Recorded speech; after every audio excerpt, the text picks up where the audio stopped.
सवाती हलीम आदिल ने high court Sukkur bench में petition दायर कर दी है। पिटीशन में गिरफ्तारी और मुकदमात कलअदम करार देने की इस्तदा की गई है।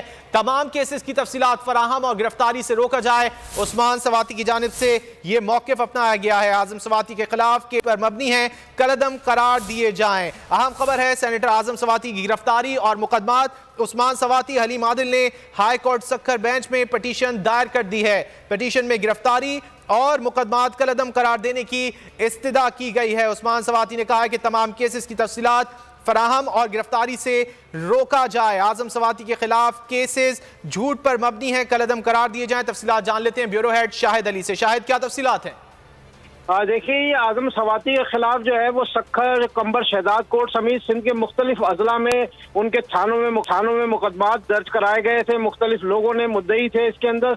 इनके खिलाफ जो है वो आज यहाँ पर उनके साहबजादे सेनेटर आजम सवाती के साहबजादे उस्मान सवाती और साथ साथ जो है सिंध असम्बली में अपोजिशन लीडर हलीम आदिल शेख जो है आज यहाँ पर सिंध हाई कोर्ट सक्खर पहुंचे थे। उन्होंने यहाँ पर पिटीशन दायर की जिसमें उन्होंने कहा ये मुकदमात गलत हैं, इनको कलअदम करार दिया जाए, ये ज्यादती है और ये सेनेटर हैं, इनके साथ जो है वो ये ज्यादती की जा रही है, ये सियासी इंतकाम का निशाना बनाया जा रहा है।